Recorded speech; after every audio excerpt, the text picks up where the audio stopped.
දවස්වල නුවරඑළිය ජනතාව කේපාර මැතිවරණයේදී ඡන්ද දීපු කට්ටිය මේ වාර තමුන්ගේ ඡන්දේ කාටද පාවිච්චි කරන්න ඕනේ කියලා තමුන් දන්නවා.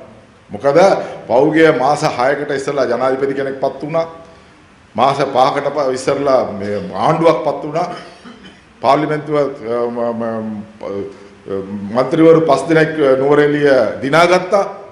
නමුත් ඒගොල්ලෝ කියපු එකක්වත් අද ක්‍රියාත්මක වෙන්නේ නැහැ. ඔබතුමාලා දන්නවා අද മന്ത്രി කවුද කියලා කවුරුත් දන්නේ නැහැ. DCP එකට ගියාම තමයි ආවල් එක්කන മന്ത്രി කියලා අපිත් දන්නේ. ඉතින් മന്ത്രി කවුරුත් ඕගොල්ලන්ත් එක්ක හැසිරෙන්නේ නැහැ. එහෙමනම් මේ පාර පළාත් පාලන මැතිවරණයේදී අනිවාර්යයෙන් දෙමළ ප්‍රගතිශීලී සන්ධානය දිනනවා කියලා අපි මේ අවස්ථාව කියන්න පුළුවන්. මොකද අපිට දන්නවා වතුකරේ ජනතාව හැමදාම රැවටෙන්න බෑ. හැමදාම ඒගොල්ලන්ට රැවටෙන්න බෑ. ඒක නිසා කරුණා කරලා මේ පාර අපි මේ පුරුදු වෙනවා මේ අවස්ථාවේදී අපේ ආයතන 13ක් තියෙනවා 13ම අපි දිනන්න කටයුතු කරනවා කියලා අපි කියන්න පුළුවන්. අද තියෙන වාතාවරණය ඇටියට අපිට දිනන්න පුළුවන් කියලා කියන්න පුළුවන්. தேசிய சங்கத்தினுடைய தலைவர் கௌரவ திகாம்பரம் அவர்களே, அதனுடைய பிரதான உறுப்பினர்களே, அதே போல மலையக மக்களுடைய பொதுச் செயலாளர் உட்பட பிரதான உறுப்பினர்களே, வெற்றியின் விளிம்பிலே காத்து கொண்டிருக்கின்ற எனது அன்பு சகோதரர்களே சகோதரிகளே, உங்கள் அனைவருக்கும் வணக்கம். இன்றைய நாள் தேர்தல் சம்பந்தமாக ஒரு சில விஷயங்களை உங்களுக்கு சொல்லுவதற்காகவே இந்த கூட்டம் ஏற்பாடு செய்யப்பட்டிருக்கின்றது. விசேஷமாக இந்த தேர்தல் பாராளுமன்ற தேர்தல் நடந்து ஜனாதிபதி தேர்தல் நடந்து 6 மாதத்துக்கு பிறகு நடக்கின்ற ஒரு தேர்தல் ஆகும். ஆகவே இன்றைய சூழ்நிலையிலே இலங்கை நாட்டு மக்கள் ஜனாதிபதிக்கு வாக்களித்திருக்கார்கள். 43%, 50% வாக்களிக்கல. அது இந்த நாட்டில் முதல் தடவையாக 43% பெற்ற ஒரு ஜனாதிபதியாக இருக்கிறார். ஆனால் அதே நேரத்தில் நுவரெலியா மாவட்டத்தில் அதிகமான வாக்குகளை பெற்றுக்கொண்ட சஜித் பிரேமதாச பாராளுமன்ற தேர்தலிலே நாங்கள் 5 உறுப்பினர்கள் அவர்களுக்கு போவதற்கான சந்தர்ப்பம் ஏற்பட்டிருக்கின்றது. இது அந்த நேரத்தில் ஏற்பட்ட ஒரு மாயையாக இருக்கின்றது. ஆகவே அந்த மாயை இப்பொழுது குறைந்து வருகின்றது. உங்களுக்கு எல்லாருக்கும் தெரியும். இப்போ ஜனாதிபதி சொன்ன எதுவுமே இதுவரைக்கும் நடந்ததில்லை.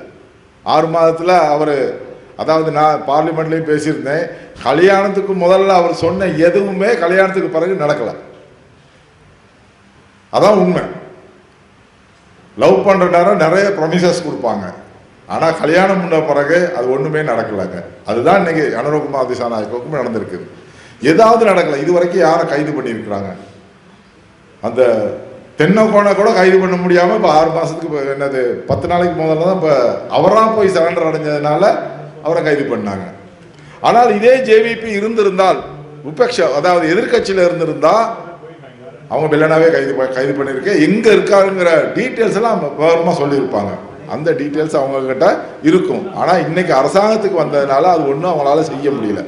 ஆகவே அரசாங்கத்தில் இருந்து பார்த்தா தான் தெரியும் அவங்களுக்கு என்ன அரசாங்கத்தில் நடக்குது அப்படின்னு.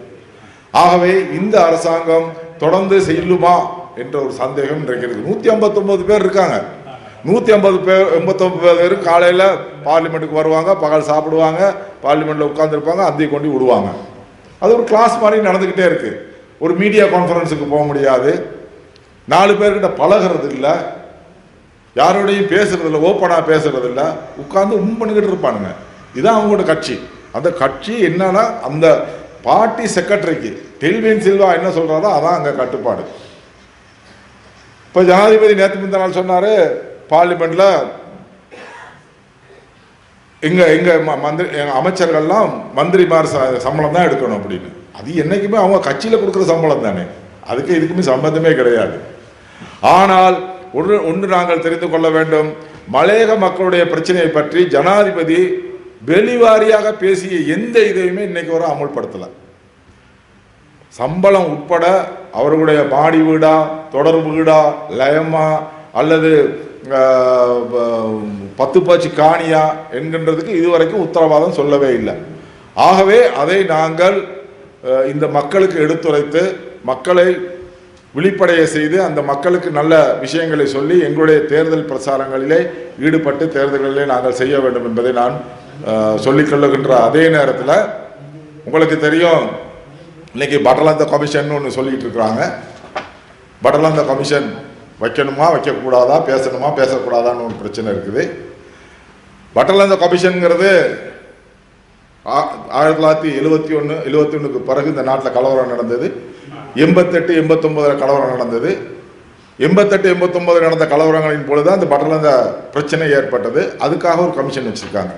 அப்படி அந்த கமிஷன்ல நீங்க விசாரிக்கிறதுனா இன்னைக்கு மலையக மக்கள் பட்ட பல்வேறு துன்பம் துயரங்களுக்கு நீங்க கமிஷன் வைக்கணும். எத்தனை ஃபேக்டரி எரிச்சிருக்கிறாங்க, 54 ஃபேக்டரி எரிச்சிருக்கிறாங்க. பல உத்தியோகத்தர்கள் கொலை செய்யப்பட்டிருக்கின்றார்கள். நாளைக்கு சந்திரனுக்கு தெரியும், அந்த சின்ன தம்பிங்கிற ஒருத்தரை கொலை பண்ணாங்க பல்லை கட்டுவதில்ல. அப்ப இலங்கை தொழிலாளர் துரைய அப்ப எத்தனை பேரை கொலை பண்ணாங்க. அப்ப இதுக்கெல்லாம் எந்த கமிஷன் இருக்குது? ஆகவே இன்னைக்கு எல்டிடி வந்த பிறகு அங்கேயும் நிறைய கொள்ளைகள் நடந்திருக்குது.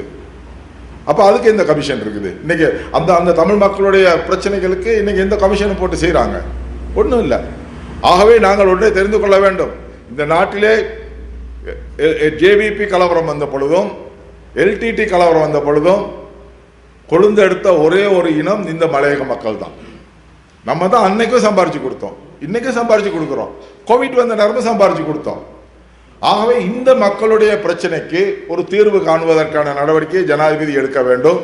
அதை நாங்கள் கமிஷன் போட்டு செய்வீங்களோ அல்லது குழு போட்டு செய்வீங்களோ ரணில் மாதிரி எங்களுடைய பிரச்சனையை தீர்ப்பதற்கு நடவடிக்கை எடுக்க வேண்டும் என்பதை நான் உங்களுக்கு அன்பாக தெரிவித்துக் கொள்கின்றேன். ஆகவே இந்த முறை தேர்தலிலே விசேஷமாக நூரேலியா மாவட்டத்திலே தமிழ் முற்போக்கு கூட்டணி அதிக பெரும்பான்மை எடுத்து இந்த தேர்தலிலே வெற்றி பெறுவது நிச்சயம் என்பதை நான் உங்களுக்கு சொல்லிக்கொள்ள விரும்புகின்றேன். ஏனென்றால் கடந்த காலங்களிலே இந்த ஜேவிபியை நம்பி அல்லது என்பிபியை நம்பி வாக்களித்த மக்கள் இன்று புரிந்து கொண்டிருக்கின்றார்கள், தங்களுடைய பிரச்சனையை தீர்க்க முடியவில்லை. தேங்காய் விலை என்ன, அரிசி விலை என்ன, தேங்காய் எண்ணெய் விலை என்ன, எல்லா விலைகளும் இன்று அதிகரிக்கப்பட்டிருக்கின்றது. ஆகவே இதை மக்கள் கருத்தில் கொண்டு அவர்கள் நிச்சயமாக நம்மளுக்கு வாக்களிப்பார்கள் என்ற நம்பிக்கை எங்களுக்கு இருக்கின்றது. கிட்டத்தட்ட 13 சபைகள் நமக்கு நூரேலியா மாவட்டத்தில் இருக்கின்றது. 13 சபைகளையும் நாங்கள் கைப்பற்றுவதற்கான நடவடிக்கை எடுப்போம் என்ற உறுதியை நான் உங்களுக்கு சொல்லி வைக்க விரும்புகின்றேன்.